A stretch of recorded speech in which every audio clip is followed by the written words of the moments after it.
നമസ്കാരം. സ്വർണ്ണവില ദിനം പ്രതി വീണ്ടും ഉയരുകയാണ്. US പ്രസിഡന്റ് ഡൊണാൾഡ് ട്രംപിന്റെ പുതിയ തീരുവ ഭീഷണിയും ഭൗമരാഷ്ട്രീയ സാഹചര്യങ്ങൾ വഷളായതും രാജ്യാന്തര വിപണിയിൽ സ്വർണ്ണവില ഉയർത്തുകയാണ്.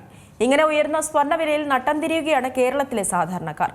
സ്വർണ്ണവിലയിലെ വർധനവും അത് സൃഷ്ടിക്കുന്ന പ്രശ്നങ്ങളെക്കുറിച്ചും സംസാരിക്കുന്നതിനായി സ്വർണ്ണ വ്യാപാരിയായ അരുൺ മാർക്കോസ് ഇന്നപ്പോൾ നമ്മോടൊപ്പം ചേരുന്നുണ്ട്. നമസ്കാരം. നമുക്കറിയാം, സ്വർണ്ണവില ഇങ്ങനെ ദിനം പ്രതി ഉയർന്നു വരുന്നൊരു സാഹചര്യമാണുള്ളത്. സാധാരണക്കാരനെ സംബന്ധിച്ചിടത്തോളം താങ്ങാനാവുന്നതിനും അപ്പുറമായിട്ടുണ്ട് ഈ സ്വർണ്ണത്തിന്റെ വില. 1.25 ലക്ഷത്തിലേക്ക് അടുക്കുകയാണ്. ഇന്നിപ്പോൾ 1,16,000 രൂപയിലേക്കൊക്കെ ഈ സ്വർണ്ണവില എത്തി നിൽക്കുമ്പോൾ പണിക്കൂലി ഉൾപ്പെടെ വാങ്ങണമെങ്കിൽ 1.5 ലക്ഷം രൂപയെങ്കിലും നൽകേണ്ട ഒരു സാഹചര്യത്തിലേക്ക് കാര്യങ്ങൾ മാറുകയല്ലേ? ഇപ്പോ സ്വർണ്ണവില വളരെ പ്രതീക്ഷയ്ക്ക് മുകളിലേക്കാണ് ഉയർന്നുകൊണ്ടിരിക്കുന്നത്.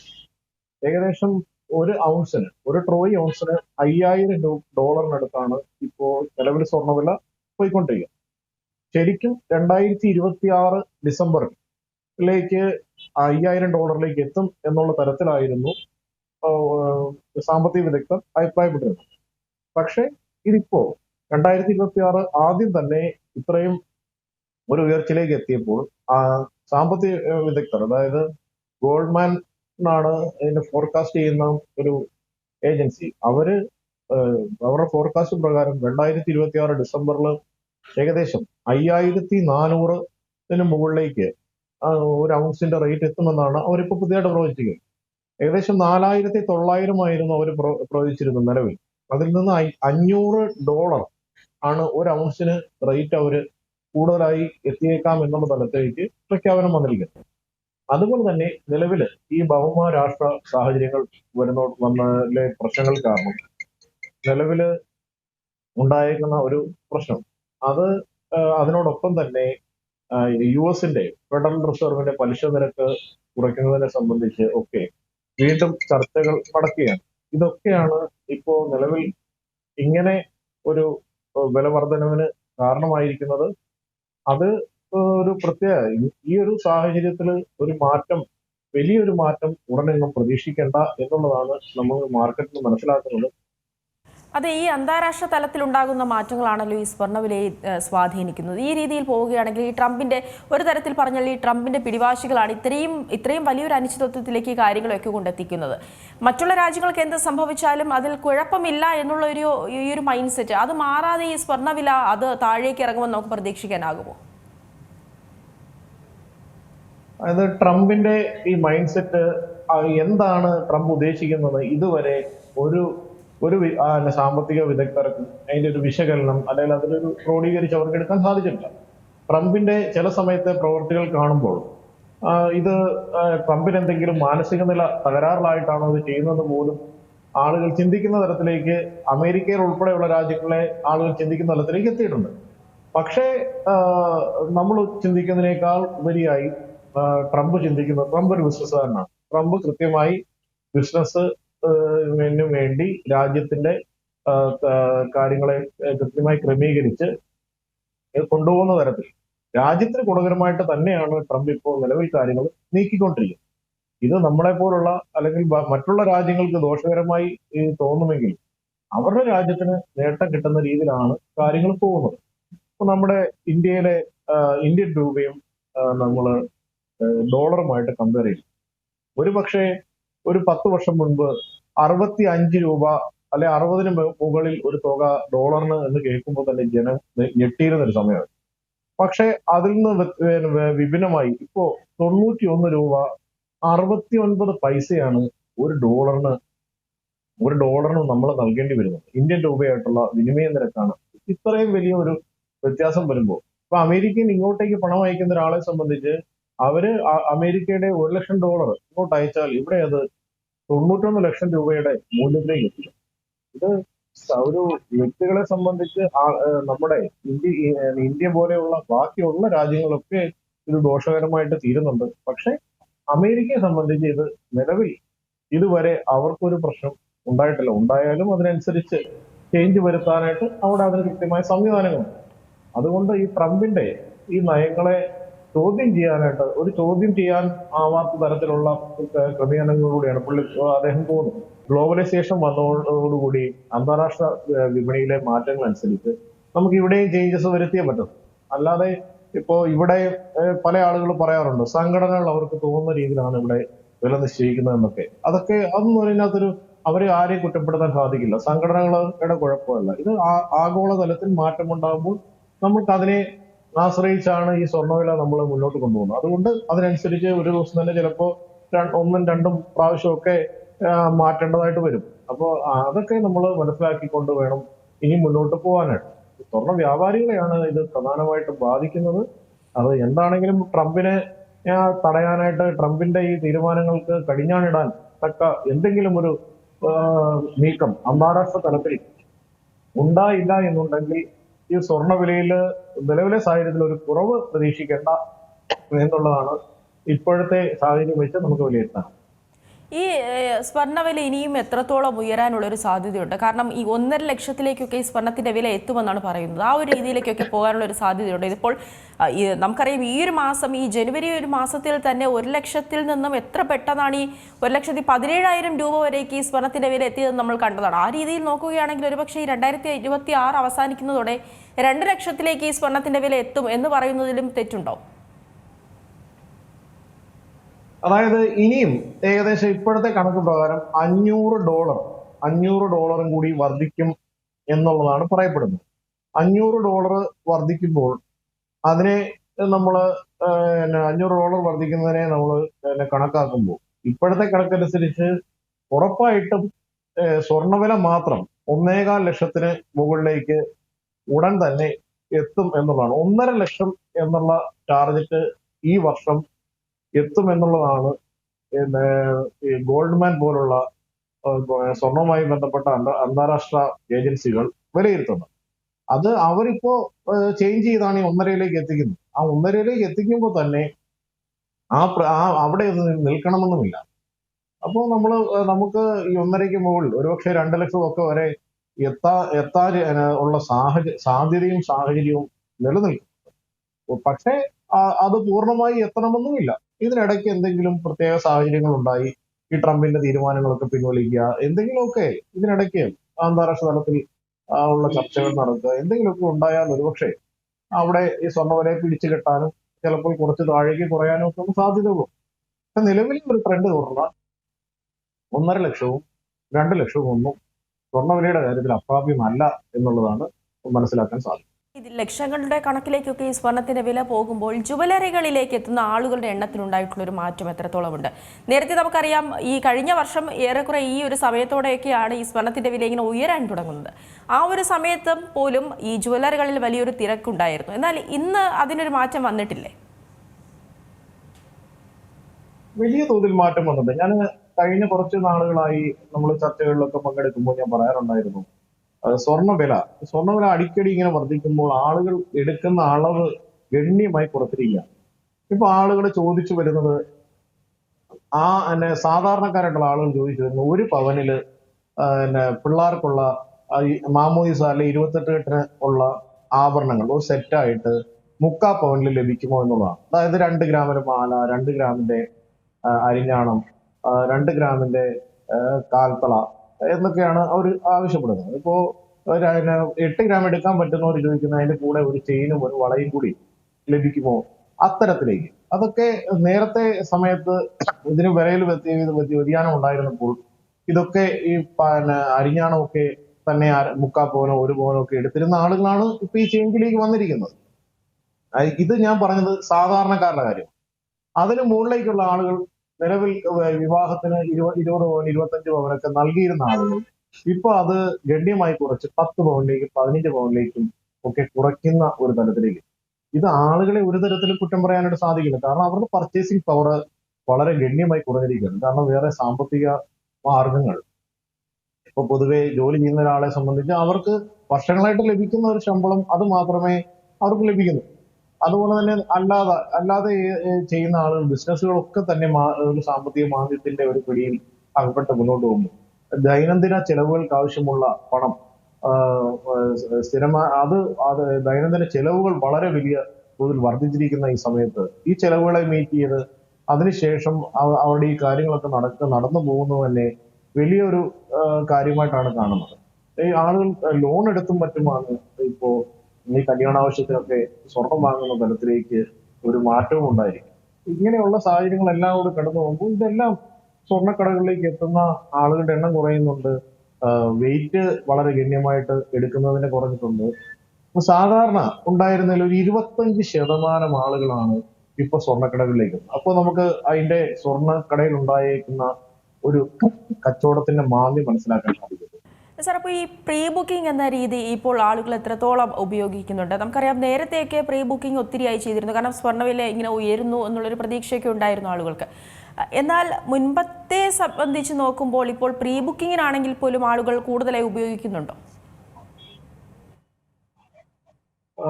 പ്രീ ബുക്കിങ്ങും ഇപ്പൊ ആളുകൾ എടുക്കാനായിട്ട് മടിക്കുന്ന ഒരു സാഹചര്യമുണ്ട്.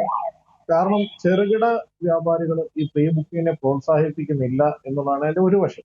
പ്രോത്സാഹിപ്പിക്കാത്തതിന്റെ കാര്യം അവരെ സംബന്ധിച്ച് ഈ വലിയ വില വ്യത്യാസം ഉണ്ടാകുമ്പോൾ ഈ പ്രീ ബുക്കിങ്ങിന് എടുത്താൽ ഈ സമയത്ത് വ്യാപാരികളെ സംബന്ധിച്ച് അത് വലിയൊരു നഷ്ടത്തിലേക്ക് പോകും. പക്ഷെ വൻകിട ജ്വല്ലറികൾ ഇതിന് പ്രീ ബുക്കിംഗ് ചെയ്യുന്നതായിട്ട് അവർക്ക് അതിന് താല്പര്യം കൂടുതൽ കാണിക്കാറുണ്ട്, അതിന് പരസ്യങ്ങൾ കൂടുതൽ ചെയ്യാറുണ്ട്. അതിനൊരു കാരണം എന്ന് പറഞ്ഞാൽ അവര് ആ പണം ഇതിന്ന് ബുക്കിംഗ് ലഭിക്കുന്ന പണം അവര് ഈ ETF ഒക്കെ ഇൻവെസ്റ്റ് ചെയ്യുന്നു. അങ്ങനെ ഇൻവെസ്റ്റ്മെന്റ് ചെയ്താൽ അവർക്കും സംരക്ഷണം ലഭിക്കുന്ന ഒരു സാഹചര്യം ഉള്ളത് കൊണ്ട് അവരെ സംബന്ധിച്ചും വലിയ ഒരു പ്രശ്നം ഉണ്ടാവുന്നില്ല. അത് പക്ഷെ സാധാരണ ഒരു ജോലിക്കാരനെ സംബന്ധിച്ച്, ചെറുകിടക്കാരനെ സംബന്ധിച്ച് അത് എളുപ്പമല്ല. അതിനുള്ളൊരു ബുദ്ധിമുട്ടുണ്ട്. അതായത് ഈ സ്വർണ്ണ വ്യാപാരികളെ വില വർധന എങ്ങനെയാണ് ബാധിക്കുന്നത് എന്നുള്ളതാണ്. കാരണം ഈ സാധാരണക്കാരെ സംബന്ധിച്ചിടത്തോളം സ്വർണ്ണത്തിന് വില ഇത്രയും കൂടുമ്പോൾ അവരത് വാങ്ങുന്ന അളവിൽ കുറവ് വരുത്തിയിട്ടുണ്ട്. ഇത് സ്വർണ്ണ വ്യാപാരികളെ കൂടെ ബാധിക്കില്ല. കാരണം അവരുടെ പക്കലുള്ള സ്വർണ്ണത്തിന്റെ മൂല്യം കൂടുന്നുണ്ട്. എന്നാൽ പോലും അവർക്കതിൽ നിന്നൊരു ലാഭം ലഭിക്കണമെങ്കിൽ ഈ സ്വർണ്ണത്തിന്റെ വിൽപ്പന നടക്കട്ടെ.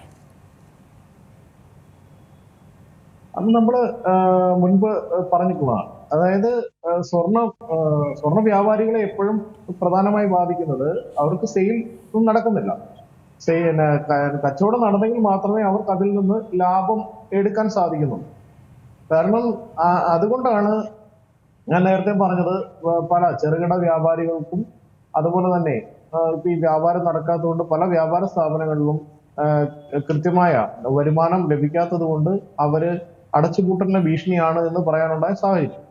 അതേസമയം നിർത്തിപ്പോകുന്ന ഒരാളെ ഒരു ഷോപ്പ് നിർത്താനായിട്ട് അവർ ആഗ്രഹിക്കുന്നു എന്ന് കരുതുക. അവരെ സംബന്ധിച്ച് കൂടിയ വിലയ്ക്ക് അവർക്ക് സ്വർണം വിൽറ്റ് പണമാണ്. പക്ഷെ ഒരു വ്യാപാരിയെ സംബന്ധിച്ച് അവരുടെ കയ്യിലുള്ള ആഭരണം വിറ്റ് പോയി കഴിഞ്ഞാൽ ആ വിൽക്കുമ്പോൾ ലഭിക്കുന്നത് ഇപ്പോൾ നിലവിലുള്ള കറണ്ട് വിലയാണ്. അവരത് പുതിയതായിട്ട് വാങ്ങണമെങ്കിൽ എത്ര താമസിക്കുന്നോ ആ സമയത്തെ വില, കൂടിയതായിട്ടുള്ള വില അവർക്ക് നൽകേണ്ടതായിട്ട് വരും. പല ആളുകളുടെ, അതായത് വ്യാപാരികളല്ലാത്ത ആളുകളുടെ ഒരു വിശ്വാസമാണ്, നിങ്ങളുടെ കയ്യിൽ ഇരിക്കുന്ന ഗോൾഡ് പഴയ വിലയുടെയല്ല, ഞങ്ങൾക്ക് ആ പഴയ വിലയ്ക്ക് തന്നുകൂടെ. ഇവിടെ നമ്മുടെ അടുത്തൊക്കെ പല കസ്റ്റമേഴ്സും വന്ന് ചോദിക്കാറുണ്ട്. അവര് ചിന്തിക്കുന്ന രീതി എന്ന് പറഞ്ഞാൽ, നിങ്ങൾ വാങ്ങിയ സമയത്തൊക്കെ ഇതിന് ഗ്രാമിന് 5000-8000 രൂപയൊക്കെയല്ലേ ഉള്ളായിരുന്നു, ഇത്രയും വില കൂടിയപ്പോൾ ഞങ്ങൾക്ക് പഴയ വിലയ്ക്ക് തന്നാൽ തന്നെ കുഴപ്പം എന്നൊക്കെ ചിലർ ചോദിക്കാറുണ്ട്. അതിന്റെ ഒരു പ്രശ്നം എന്ന് വെച്ചാൽ അന്നത്തെ സമയത്ത് ആ വിലയായിരുന്നു, ഇപ്പൊ ഈ വിലയാണ്. നമ്മളുടെ അസറ്റിന് ആ മൂല്യം വർദ്ധിക്കുന്നുണ്ട്. എന്നിരുന്നാലും ഇപ്പൊ നമ്മൾ ഗോൾഡ് വിറ്റാൽ തിരിച്ചെടുക്കണമെങ്കിൽ ഇപ്പോഴത്തെ പുതിയ വിലയ്ക്ക് മാത്രമേ എടുക്കാൻ സാധിക്കുള്ളൂ. അന്നത്തെ വിലയ്ക്ക് നമ്മൾ അന്ന് 5000-ന് മേടിച്ച സാധനമാണ് നമ്മൾ വിറ്റേക്കുന്നത്. അതുകൊണ്ട് ആ വിലയുടെ ഗോൾഡ് നമുക്ക് തിരിച്ചു വാങ്ങാനായിട്ട് വിപണിയിലില്ലല്ലോ. അതുകൊണ്ട് അങ്ങനെയുള്ള ഈ ബാലിഷ്യമായിട്ടുള്ള കാര്യങ്ങൾ ആളുകൾ പൊതുവെ പറയാറുണ്ട്. അതിനകത്തൊന്നും ഒരു അർത്ഥവുമില്ല. ശരിക്കും വ്യാപാരികൾക്ക് എപ്പോഴും കൃത്യമായി വ്യാപാരം വിൽപ്പനയായിട്ടാണെങ്കിലും വാങ്ങലായിട്ടാണെങ്കിലും വ്യാപാരം നടന്നെങ്കിൽ മാത്രമേ ലാഭം അതിൽ നിന്ന് ലഭിക്കുകയുള്ളൂ. അവരുടെ ദൈനംദിന കാര്യങ്ങൾ, അല്ലെങ്കിൽ അവരുടെ സ്റ്റോക്കിൽ നിന്ന് കുറവ് വരുത്തിക്കൊണ്ട് വേണം അവരുടെ കാര്യങ്ങൾ മുന്നോട്ട് കൊണ്ടുപോകാൻ സാധിക്കും. ഈ ആഭരണം വാങ്ങുമ്പോൾ അതുപോലെ തന്നെ ഈ സാക്ഷ്യപ്പെടുത്തിയ ഹോൾമാർക്ക് ചെയ്ത സ്വർണ്ണത്തിനല്ലേ മുൻഗണന നൽകേണ്ടത്? അതുപോലെ തന്നെ ഇന്നിപ്പോൾ ഈ 22 ക്യാരറ്റ് സ്വർണ്ണത്തിന് ഇത്രയും ലക്ഷത്തിലൊക്കെ വില എത്തി നിൽക്കുമ്പോൾ ഈ 18 ക്യാരറ്റ് 14 ക്യാരറ്റ് തുടങ്ങിയ ആഭരണങ്ങൾക്കുള്ള ഒരു ആവശ്യക്കാർ അത് എത്രത്തോളമുണ്ട്? 18 ക്യാരറ്റ് വളരെ ലൈറ്റ് വെയിറ്റ് ആയിട്ടുള്ള ആഭരണങ്ങൾ ചോദിച്ച് ആളുകൾ വരാറുണ്ട്. 18 ക്യാരറ്റിന്റെ ഗ്രാമിന് ഇന്നത്തെ വില എന്ന് പറഞ്ഞാൽ, അതായത് ഇന്നിപ്പോ 916 ആഭരണങ്ങൾക്ക് 1 ഗ്രാമിന് സ്വർണ്ണവില മാത്രം 14,540 രൂപയുള്ളപ്പോൾ 18 ക്യാരറ്റ് ആഭരണങ്ങളുടെ നിരക്ക് 11,945 രൂപയാണ്. നോക്കുമ്പോൾ വലിയ ഒരു വില വ്യത്യാസം എന്ന് പറയാൻ സാധിക്കില്ല. 18 ക്യാരറ്റ് ആഭരണങ്ങൾക്ക് പക്ഷേ പണിക്കൂലി സാധാരണ 22 ക്യാരറ്റ് ആഭരണങ്ങളെക്കാൾ കൂടുതലും. അതുകൊണ്ട് 18 ക്യാരറ്റ് കൂടുതലായി എടുത്തു വെക്കുന്നത് ഒരു കേരളത്തിലെ സാഹചര്യം അനുസരിച്ച് ഡെയിലി യൂസിനും പിന്നെ അത് വിറ്റ് പണമാക്കാനുമാണ്.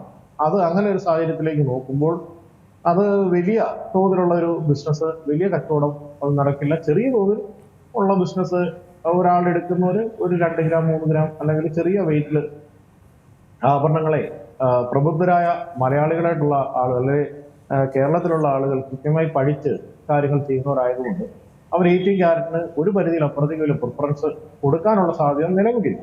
പക്ഷേ ഈ മുന്നോട്ട് പോകുമ്പോൾ വിലയിലെ ഈ വൈരുദ്ധ്യമൊക്കെ കാരണം ചിലപ്പോൾ 18 ക്യാരറ്റിലേക്കോ അമേരിക്ക പോലുള്ള രാജ്യങ്ങളിൽ 9 ക്യാരറ്റിന് അപ്പോൾ അങ്ങനെയുള്ള ആഭരണങ്ങളിലേക്കൊക്കെ ആളുകൾ 14 ക്യാരറ്റ് അങ്ങനെ പല ഇതിലുണ്ട്.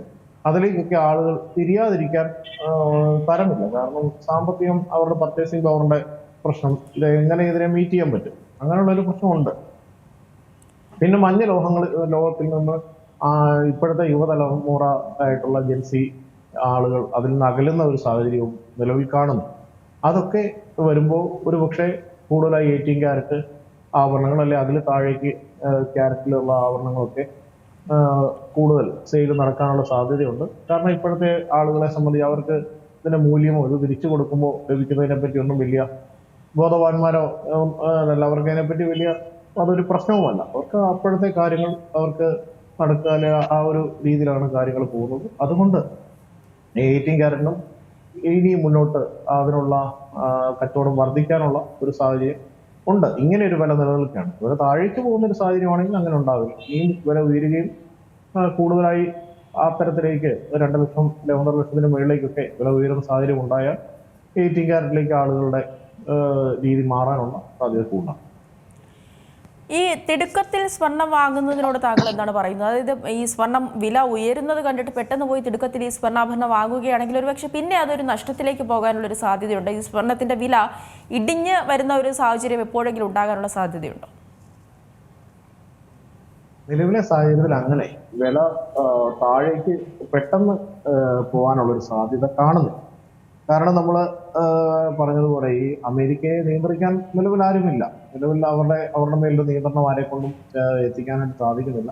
അങ്ങനെ ഒരു സാഹചര്യത്തിൽ വലിയ തോതിലൊരു വില കുറയാനുള്ള സാധ്യതയും കൊണ്ട് മുന്നിലില്ല. സ്വർണം വാങ്ങാനുള്ള ആളുകൾ ഇപ്പോഴത്തെ റേറ്റ് അനുസരിച്ചിട്ട് എത്രയും നേരത്തെ തന്നെ വാങ്ങി വെക്കുക എന്നുള്ളത് തന്നെയാണ് നമ്മൾ ഇപ്പോഴത്തെ മാർക്കറ്റ് സ്റ്റഡി കൊണ്ട് മനസ്സിലാക്കുന്നത്. അത് നമ്മൾ അങ്ങനെയൊന്നും പറഞ്ഞുകൊണ്ട് മാത്രം അങ്ങനെ ചെയ്യണം എന്നുള്ളതല്ല. ഇപ്പോഴത്തെ സാഹചര്യത്തിൽ വില ഗണ്യമായി കൂടാൻ തന്നെയാണ് സാഹചര്യം. പിന്നെ എന്തെങ്കിലും പ്രത്യേക സാഹചര്യങ്ങൾ നമ്മൾ ആരും പ്രതീക്ഷിച്ചിട്ടല്ലല്ലോ ഇത്രയും വലിയ ഒരു ഉയരത്തിലേക്ക് സ്വർണ്ണം എത്തിയത്. അതുപോലെ തന്നെ വീണ്ടും എന്തെങ്കിലും ഒരു പ്രത്യേക സാഹചര്യങ്ങൾ നേരെ നെഗറ്റീവ് ഇമ്പാക്റ്റ് ആയിട്ട് വന്ന സ്വർണ്ണവില വേണമെങ്കിൽ താഴേക്ക് പോവാം. അതുകൊണ്ട് ലാഭനഷ്ട കണക്കുകളെ നമ്മൾ ഇനി കണക്ക് കൂട്ടി വെച്ചിട്ട് സ്വർണം വാങ്ങാനായിട്ട് വെയിറ്റ് ചെയ്യുന്നതിലൊന്നും വലിയ അർത്ഥമുള്ളതായിട്ട് തോന്നുന്നില്ല. ഈ ഒരു സമയത്തൊക്കെ ഈ വിവാഹ സീസണിൽ ഏറ്റവും ട്രെൻഡായിരുന്നത് ഈ ടെമ്പിൾ കളക്ഷൻ അല്ലെങ്കിൽ ആൻറ്റി കളക്ഷൻ ഇവയൊക്കെയാണ്. എന്നാൽ ഈ സ്വർണത്തിൻ്റെ വില അവയ്ക്ക് പണിക്കൂലിയും കൂടുതലാണല്ലോ. അപ്പോൾ ഈ നിലവിൽ ഈ സ്വർണത്തിൻ്റെ വില ഇത്രയും ഉയർന്നു നിൽക്കുന്ന സമയത്ത് ഈ സാധാരണ സ്വർണത്തിനാണോ ഇത്തരത്തിൽ ആൻറ്റി കളക്ഷനാണോ കൂടുതൽ വിറ്റുപോകുന്നത്? ആൻറ്റി കളക്ഷൻ എടുക്കുന്ന ആളുകൾ ഇപ്പോൾ ഒരു ചെറിയ സെറ്റ് ആഭരണം മതി എന്നുള്ള തരത്തിലേക്ക് മാറിയിരിക്കുകയാണ്. വലിയ വെയിറ്റുള്ള ആഭരണങ്ങൾ ചൂസ് ചെയ്യുന്നതിൽ നിന്ന് അവരൊക്കെയും പിന്നോക്കം പോയി ഒരു സെറ്റ്, ഒരു 2 വള, ഒരു ചെറിയ സെറ്റ് നെക്ലേസ്, അതിന് ചേർന്ന ഒരു സ്റ്റഡ് എന്നിവ മതി എന്നുള്ള ഒരു തലത്തിലേക്ക് ഇപ്പോഴത്തെ യുവതലമുറ വരുന്നുണ്ട്. അതുപോലെ തന്നെ യുവതലമുറയിൽ സ്വർണ്ണ വ്യാപാരി എന്നുള്ളതിൽ എനിക്ക് പറയുന്നതിന് പരിമിതിയുണ്ട്. എന്നിരുന്നാൽ തന്നെയും സ്വർണം ഒഴിവാക്കുന്ന തരത്തിലേക്ക് പോലും പല ആളുകളും അല്ലാത്ത ജ്വല്ലറി ഐറ്റംസ്, വില കൂടിയ ജ്വല്ലറി ഐറ്റംസ് യൂസ് ചെയ്യുന്നതിനും റെന്റഡ് ജ്വല്ലറികൾ യൂസ് ചെയ്യുന്നതിനൊക്കെ ഉള്ള ഒരു ചേഞ്ച് ഈ ഒരു മേഖലയിൽ കാണുന്നു. അത് ഒറ്റയടിക്ക് വരുമെന്നുള്ളതല്ല, ഗ്രാജ്വലി അത് എല്ലായിടത്തേക്കും എല്ലാ തരത്തിലേക്കും എത്തുന്ന ഒരു സാഹചര്യവും നിലവിലുണ്ട്.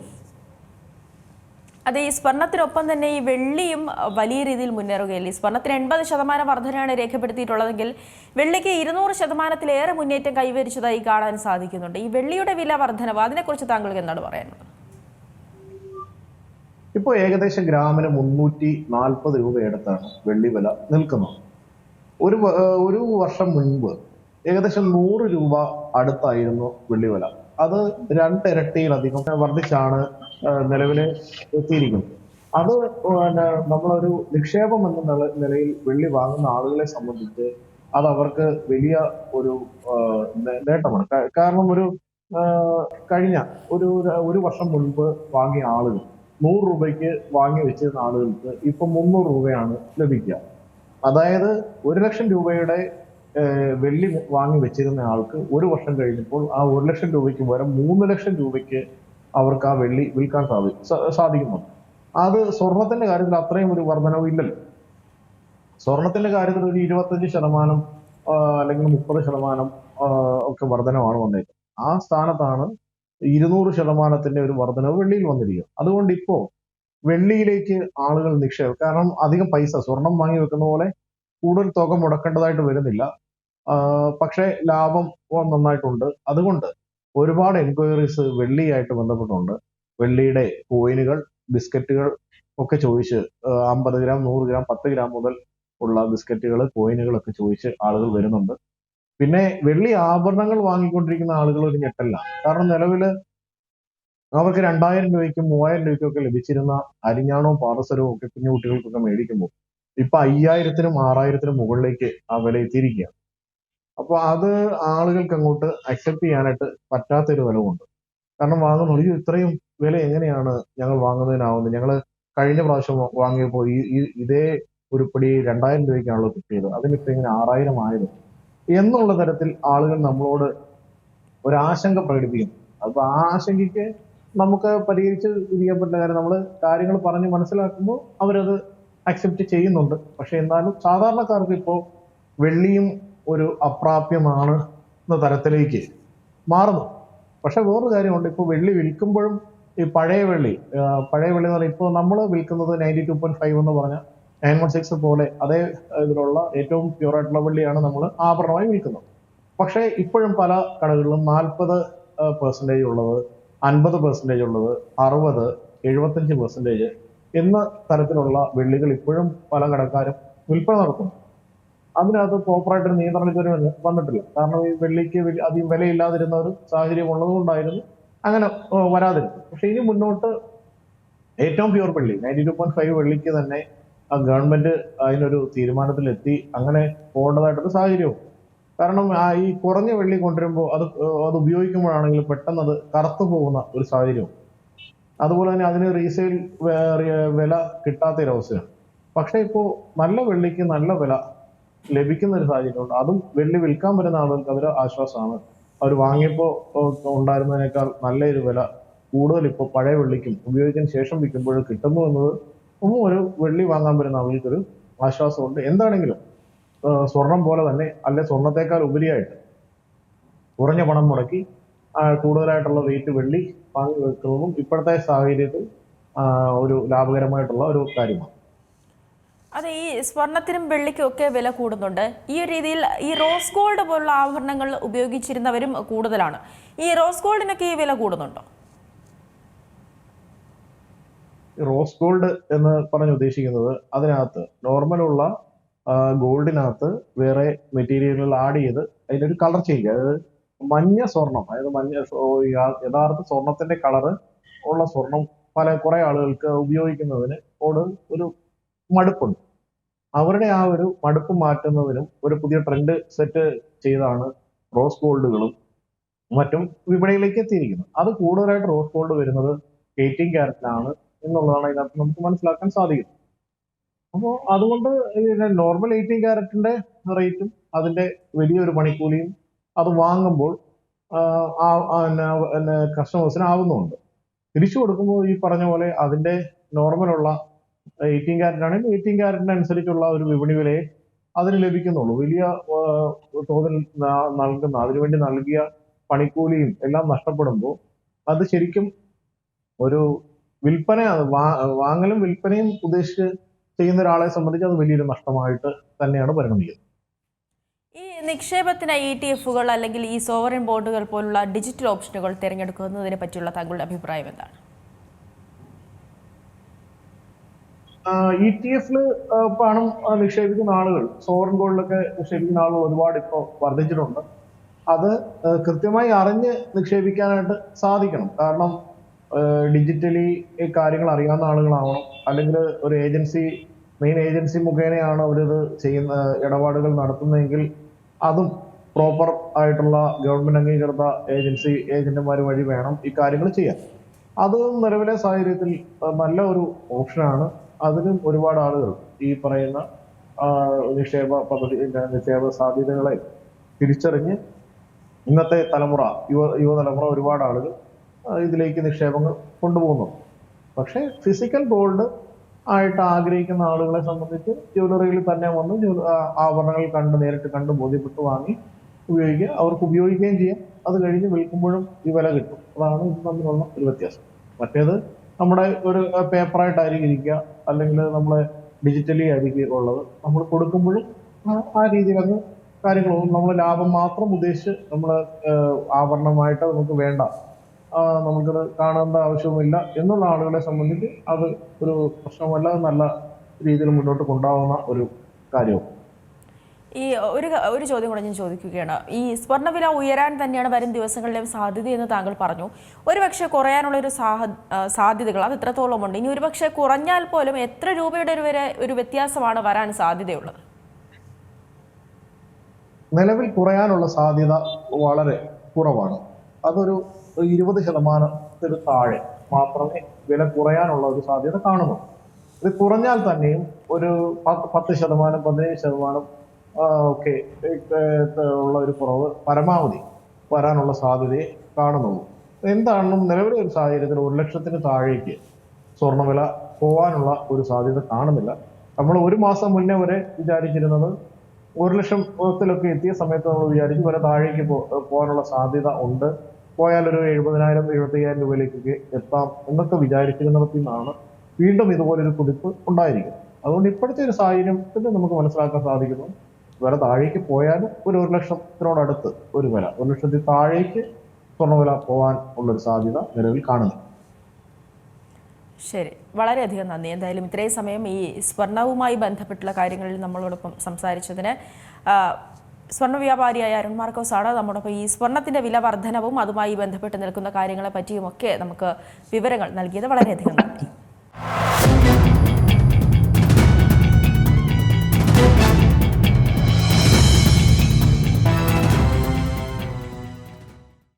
ഏറ്റവും പുതിയ വാർത്തകളും വിശേഷങ്ങളും വിരൽത്തുമ്പിലറിയാൻ സീ മലയാളം ന്യൂസ് എല്ലാ ഡിജിറ്റൽ പ്ലാറ്റ്ഫോമുകളിലും ലഭ്യം.